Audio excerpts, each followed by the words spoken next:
In the busy spaceport of Ardent, a young man named Max worked as a mechanic. Every day, he fixed small machines and droids, keeping the station running smoothly. Max was simple, honest, and hardworking. He never thought his life would change, until one bright morning when a magnificent starship landed in the port. The starship was unlike any vessel seen before. It had shining metal and bright lights that reflected off its smooth curves. Crowds gathered around it, whispering and pointing. Max paused in his work and looked up. He had seen many ships come and go, but this one felt different. It carried an air of destiny. From the starship stepped a young woman. Her long hair glowed like the light of distant stars, and her eyes burned with determination. She wore a simple yet elegant uniform that marked her as a princess, but there was nothing overly regal in her appearance. Instead, she had a friendly smile and a warm presence. This was Princess Lyris, known throughout the Empire for her strong ideas and her desire for change. As the princess walked through the busy crowd, her gaze fell upon Max. At that moment, the noise of the port seemed to fade away, and a calm determination filled the air. Max felt his heart beat faster as Princess Lyris approached his work area. She stopped in front of him, and for a moment, the busy spaceport was silent. With a gentle voice, the princess said, "I need a brave and clever man for a very special task." Max's eyes widened. He had never expected to be spoken to by royalty, and he certainly did not expect to be chosen. Still, he listened carefully as she continued, "I choose you because I believe in the strength of ordinary people. You have a kind heart and a strong spirit, and together, we can bring hope and change to this empire." Max's mind raced. His life had been full of quiet days, working with tools and fixing broken machines. Now, here was Princess Lyris, offering him a chance to be a part of something much bigger than himself. He felt both fear and excitement. Although his hands were rough from years of work, he felt a new purpose rising in his chest. The princess reached out and gently touched Max's arm. In that small gesture, she showed trust and determination. The people around them watched in awe as the simple mechanic and the determined princess shared a moment that would change both their lives. Max knew that accepting her offer would mean leaving behind a life he had always known, but he also felt that this was a chance to do something important. Under the bright sky of Ardent, amid the hum of engines and the buzz of conversations, a quiet promise was made. Max and Princess Lyris stood together, united by hope and the courage to challenge old ways. Their meeting marked the beginning of a long journey, a journey that would soon show the true strength of the human heart. After that strange day at the spaceport, Max could not stop thinking about Princess Lyris and her kind words. A few days later, he received a simple letter asking him to come to the Imperial Palace. Max felt both excitement and fear. He had never imagined he would be called to such an important place. The Imperial Palace was very different from the busy spaceport of Ardent. It stood in the heart of the Empire, surrounded by beautiful gardens and tall, shining towers. The palace was made of smooth metal and glass, and it mixed old traditions with new technology. Many people moved about in the halls, each busy with their own important work. On the day of the summons, Max dressed in his best clothes. His hands were rough from years of work, but he tried to appear neat and respectful. He left his small home and took a shuttle to the capital city. During the journey, Max watched the blue sky and thought about what lay ahead. He wondered how a simple mechanic like him could ever fit into a place of such grand importance. When Max arrived, he was amazed by the palace's beauty. Lush gardens with green trees and colorful flowers spread out all around. The air was fresh, and gentle music seemed to drift from hidden speakers. Although Max felt small in this grand place, he also felt a stirring of hope. He knew that something important was about to happen. Inside the palace, Max walked along wide corridors. The walls were decorated with symbols of the Empire's long history and power. Servants and guards moved quickly, always busy with their duties. As he passed by, Max sensed that many eyes were watching him. He was a simple man in a world of great importance, yet his arrival had clearly been expected. At last, Max was led into a large, bright room where Princess Lyris waited. The room had tall windows that let in sunlight, and on one side of the room, a long table was covered with maps and strange devices Max had never seen before. The view from the windows showed a vast, bustling city far below. Princess Lyris stood calmly at the center of the room. Her eyes shone with determination and kindness. When she saw Max, she offered him a warm smile that made him feel welcome. In a clear, gentle voice, she said, "Max, I have called you here because I believe in your strength and honesty. Our empire needs someone brave and true. You have a simple heart, but it is full of courage. I have chosen you to help us bring change." Max listened carefully. His heart pounded as he realized that his life was about to change forever. Even though he was nervous, he felt a growing sense of purpose. He nodded slowly, accepting the princess's words. In that moment, Max understood that he was taking his first step into a much larger world. With the princess's trust and a promise of a new future, he felt ready to face the challenges that lay ahead. Max entered a quiet room away from the busy corridors of the palace. The soft light from a large window filled the space, and outside, a small garden swayed gently in the breeze. At a simple wooden table near the window sat Princess Lyris, waiting for him. Her calm smile and kind eyes made the room feel warm and welcoming. Max took a seat in a plain chair, his heart beating quickly with a mix of nervousness and hope. Princess Lyris began to speak in a clear, gentle voice. "Max," she said, "I have invited you here because I see something special in you. Our empire has long been ruled by old ways. The people suffer under rules that do not value their hopes and hard work. I want to change that. I believe that the true strength of our empire lies in the honest and brave hearts of its people, like yours." Max listened closely. He had always believed that small acts of care and hard work mattered, but he never thought that he could help change an entire empire. His simple life at the spaceport had taught him the value of fixing things and helping others, yet the idea of standing with a princess was both surprising and exciting. The princess continued, "I have watched our people, and I see the courage in their everyday lives. Every day, you work hard and show kindness to those around you. This is why I chose you. I need someone who remembers the value of every person's effort. I want to create a new future where every voice is heard and every hand can help build a better tomorrow." Max felt a warm light grow in his heart as he absorbed her words. Her vision was simple and clear, a future where the people were respected and treated fairly. Despite his doubts, he felt that deep down, he wanted to be a part of this change. "But Your Highness," Max asked quietly, "why choose me? There are many who are strong and wise in the palace." Princess Lyris looked at him with gentle understanding. "Sometimes, Max, the simplest heart is the most honest and true. Many in the palace have lost touch with what is really important. I need someone who has worked with his hands and cared for his neighbors. I need someone who understands the true value of hard work and hope. That is why I chose you." In that quiet moment, the weight of her words filled Max with determination. He thought about the long days fixing machines at the spaceport and the small ways he had helped people in his life. Now he saw that even those small acts could lead to something greater, a chance to heal and rebuild an empire. Max took a deep breath and nodded slowly. "I will stand with you, Princess Lyris," he said, his voice steady despite his nervousness. "I will do my best to help our people and create a new future." A bright smile lit up the princess's face, and in that simple room, a promise was made. The spark of hope in Max's heart grew into a burning flame as he accepted the challenge. Together, they began a journey to change the old ways, guided by the belief that even the simplest heart can hold the strength to transform the world. Max had accepted the princess's offer, but he had no idea that his decision had already started whispering rumors in the palace halls.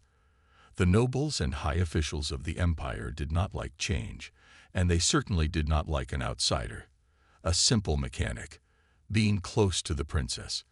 In their eyes, Max was unworthy. As Max walked through the palace, he could feel the heavy stares of the nobles around him. Their fine clothes, jeweled rings, and proud expressions showed their high status. Some looked at him with amusement, others with cold disapproval. He heard faint murmurs behind his back. Why would she choose a commoner? One voice whispered, "This is an insult to the Empire's traditions." Another scoffed. Max kept walking, keeping his head high, but deep inside, he felt uneasy. He was not used to such attention, and he knew that these people would not accept him easily. But he had made a promise to Princess Lyris, and he would not back down. Later that evening, the princess invited Max to a meeting in the royal council chamber. The room was grand, with tall pillars and golden chandeliers hanging from the ceiling. Seated around a long table were some of the Empire's most powerful figures, military generals, political leaders, and wealthy nobles. Their sharp eyes studied Max as if he was a strange object that did not belong. Princess Lyris stood at the head of the table. Her presence commanded respect, but even she could not stop the silent resistance in the room. She cleared her throat and spoke with confidence. "I have brought Max here because I believe he has a vision that can help us build a better empire. His perspective is different from ours, and that is exactly why we need him." A noble with a long silver cloak leaned forward. His voice was smooth, but his eyes were cold. "Your Highness, with all due respect, why should we listen to a mechanic? He knows nothing of ruling a kingdom or leading an army." Max felt the weight of their doubts pressing against him, but he refused to let fear control him. He took a deep breath and spoke. "I may not be a noble or a soldier, but I know the struggles of the common people. I know what it means to work hard and survive. If we want the empire to be strong, we cannot ignore the voices of those who build it with their hands." Silence followed his words. Some nobles frowned, others exchanged glances, but a few nodded in quiet agreement. Princess Lyris smiled.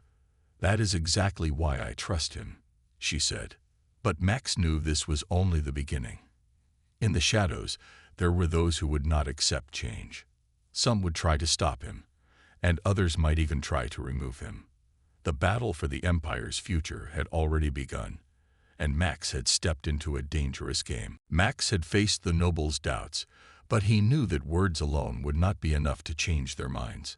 If he wanted to prove himself, he needed to take action. Princess Lyris also understood this, and that was why she had called him to meet her in the palace gardens that evening. The gardens were peaceful, with soft lights glowing among the trees. The air was filled with the scent of rare alien flowers. As Max walked along the stone path, he found the princess waiting for him near a small fountain. Her expression was serious. "I know the council doesn't trust you," she said, folding her arms. "But there is a way to make them listen." Max nodded. "Tell me what I need to do." She gestured toward a map spread out on a stone table. "There is a hidden city on the outer rim of the empire," she explained. "A place where inventors, scientists, and outcasts live. The nobles ignore them because they think they are useless, but I believe they hold the key to our future." Max studied the map. "And you want me to go there?" She smiled. "Not just you. I'll come with you." Max's eyes widened. "Is that safe? If something happens to you?" Lyris raised a hand, stopping him. "If I want to change this empire, I can't just sit in the palace and give orders. I need to see the truth with my own eyes." Max respected her determination.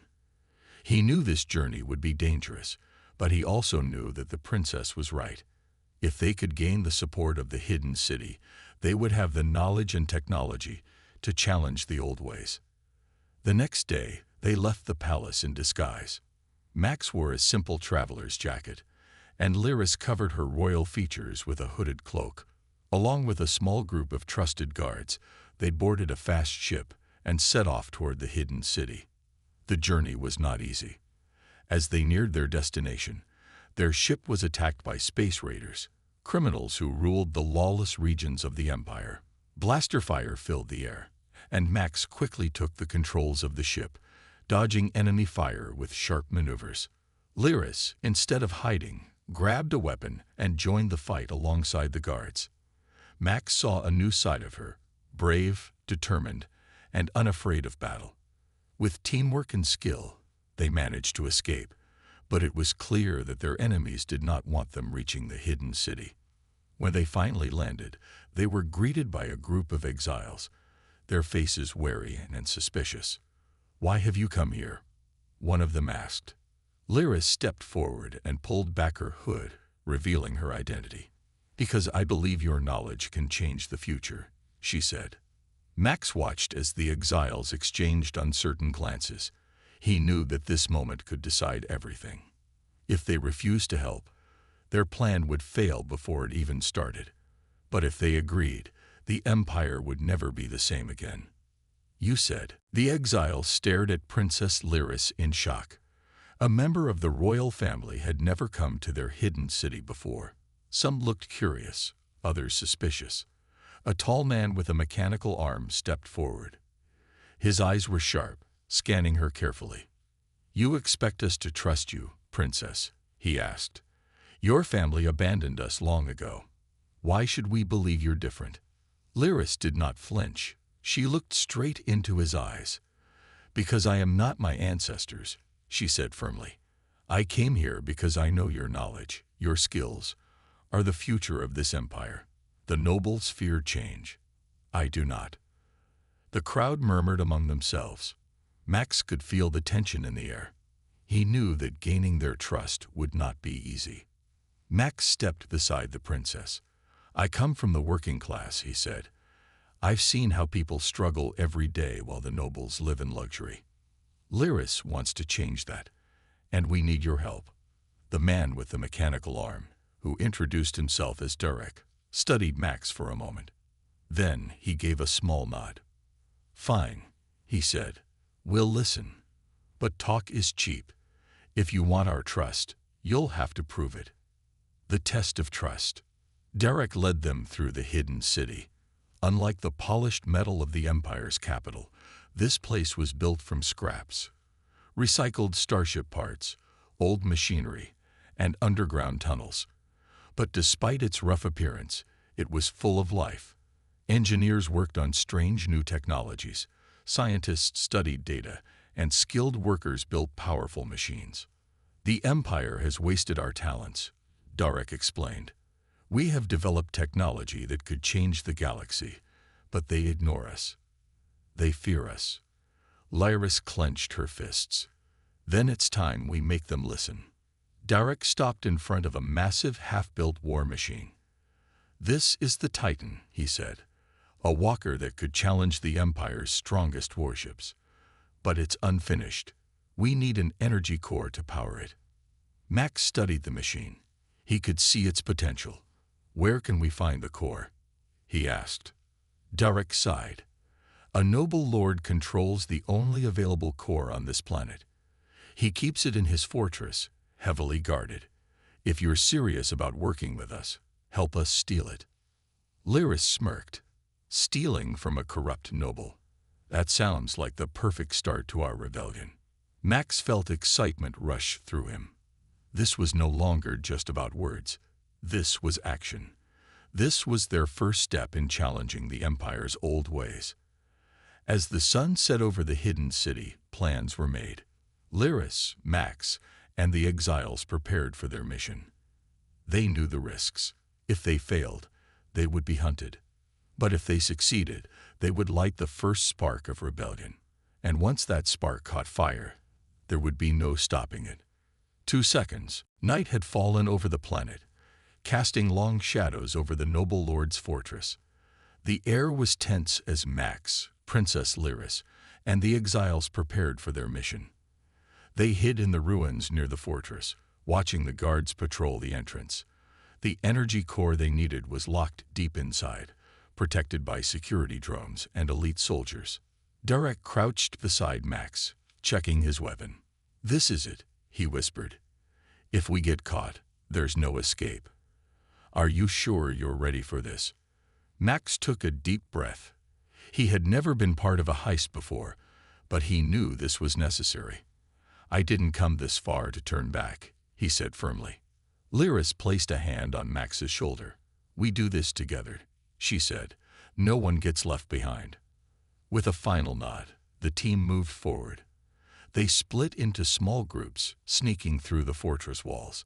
The exiles used their knowledge of technology to disable security cameras, while Max and Lyris followed Derek through a hidden maintenance tunnel. The air was thick with tension, every step feeling like a heartbeat away from disaster. As they reached the storage chamber, 2 guards stood blocking the entrance. Max and Lyris exchanged a glance. They had no choice but to take them out quietly. Max grabbed a small tool from his pocket, a sonic disruptor he had built himself. He pressed a button, and a high-pitched frequency buzzed through the air. The guards' helmets glowed red for a moment before they collapsed, unconscious. Derek whistled softly. "Not bad," he said. Inside the chamber, the energy core hummed with power.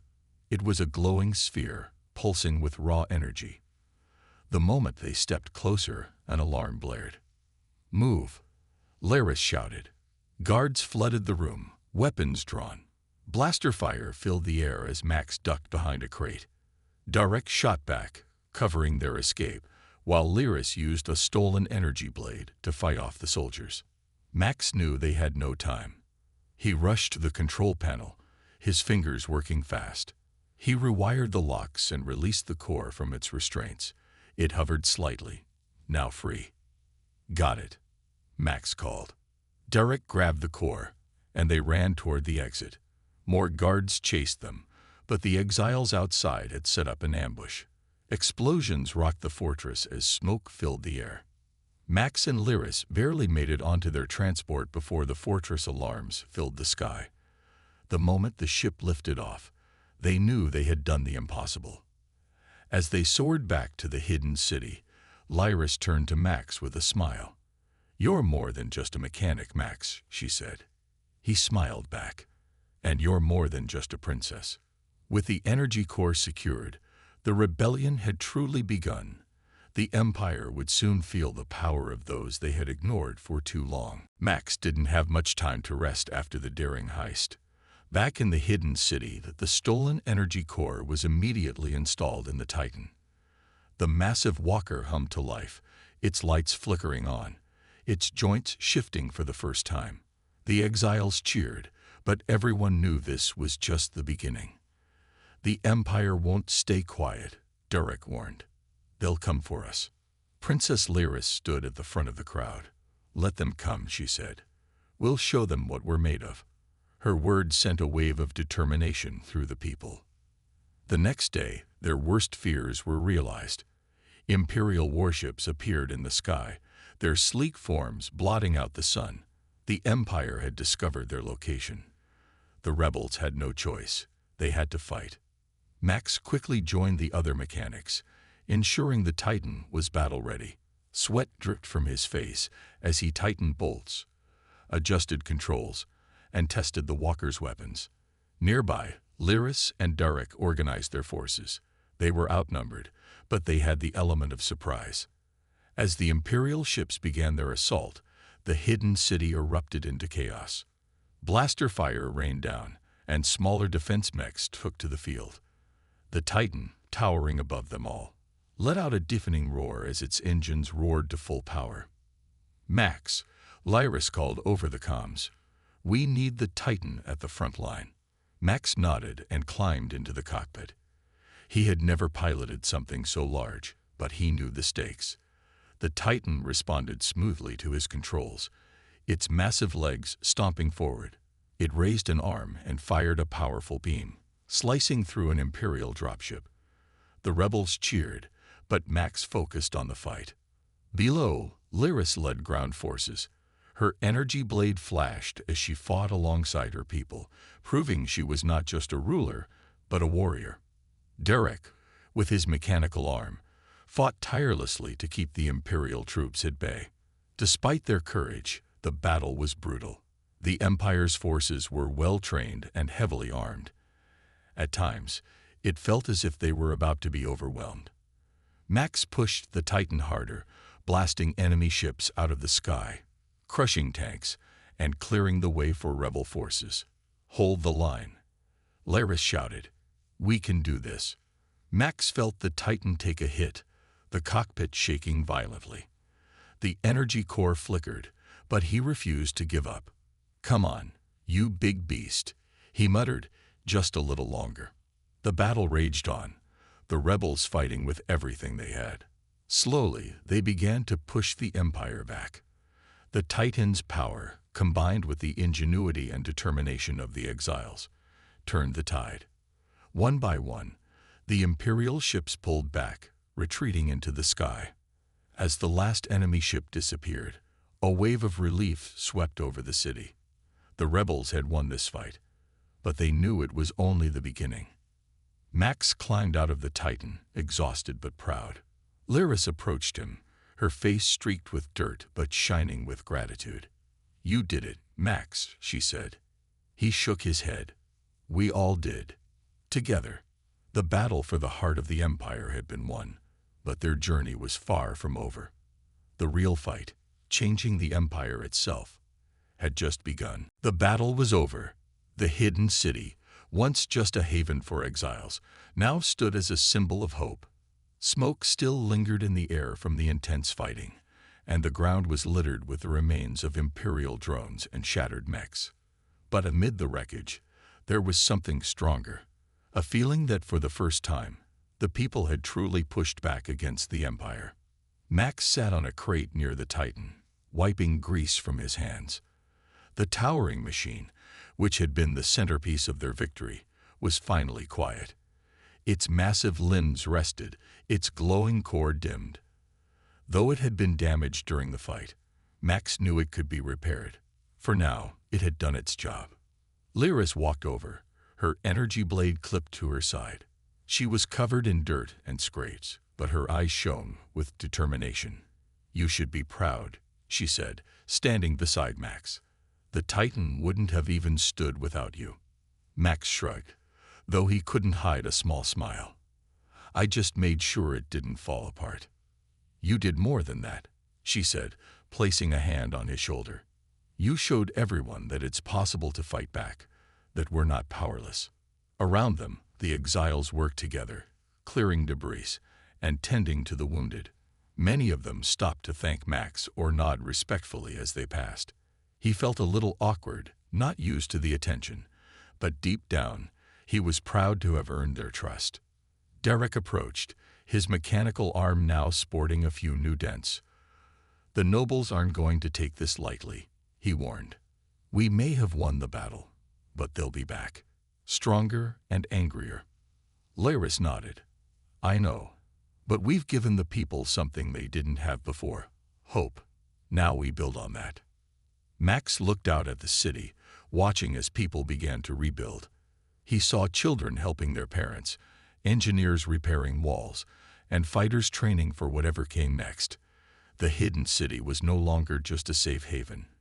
It was the heart of a growing movement. "What happens now?" Max asked. "We keep going," Laris replied. "We show the Empire that we won't be silenced. And when the time comes, we'll take this fight to the capital." Max hesitated. "That's not going to be easy." Laris smiled. "Nothing worth doing ever is. But I have faith in our people, and I have faith in you." For the first time in his life, Max felt like he was part of something bigger than himself. He had spent years fixing broken machines and living in the shadows. Now he was standing alongside people who believed in a brighter future. As the sun set over the hidden city, the air was filled with both exhaustion and hope. The rebellion had taken its first step, and while the road ahead was uncertain, one thing was clear: Max, Laris, and the people they fought alongside were ready to keep moving forward. In the weeks that followed their victory, the hidden city transformed. The once quiet refuge for exiles now thrived with activity. People worked day and night, repairing machines, fortifying defenses, and preparing for what lay ahead. Max found himself in a world he had never imagined, one where every small act of effort could shift the course of history. He walked through the busy marketplace, where merchants bartered goods salvaged from wrecked imperial ships. Children ran through the narrow streets, laughing and playing games, no longer afraid. Engineers tested new devices, scientists studied data from the battle, and fighters trained tirelessly. The city buzzed with a new energy, hope. Max couldn't help but smile as he saw it all. He had come a long way from being a simple mechanic on the outskirts of the empire. Now, people came to him for advice. They wanted his help fixing equipment or asked him to share the story of how he had piloted the Titan. But Max never felt comfortable taking too much credit. He knew it wasn't just his effort, it was everyone's. Derek, with his sharp mind and steady aim. The exiles who had trusted him and Lyris. And of course, Lyris herself. He found her in the garden near the center of the city. She was talking to a small group of advisors, outlining plans for the future. Her voice was calm but strong, filled with the confidence of a leader who had proven herself in battle. When she saw Max, she excused herself from the group and walked over to him. "Max," she said with a smile, "you look like you're deep in thought." "Just thinking about how far we've come," he said, "and how much more we have to do." Lyris nodded. "The Empire won't give up easily. They'll regroup, and when they come back, it will be with greater force. But we're stronger now too. And more people are joining us every day." Max gestured around the garden. "This place, it's not just a city anymore. It's a symbol. People believe in what we're doing." "They believe in each other," Lyris said. "That's what makes this different from the Empire. We're not relying on fear or control. We're building a future where everyone matters." Max felt a warmth in her words. He had spent years fixing machines, thinking his small efforts didn't mean much. Now he understood that even the simplest actions could lead to something extraordinary. As they stood together in the fading light, Lyris turned to him and said, "This is just the beginning, Max. The road ahead will be long and hard, but I know we'll make it, because we're fighting for something worth believing in." Max smiled. "If you're leading the way, I'll follow." Under the setting sun, the city glowed with the light of a new beginning. The people of the hidden city had proven that change was possible. And now, they were ready to take the next step into a brighter future.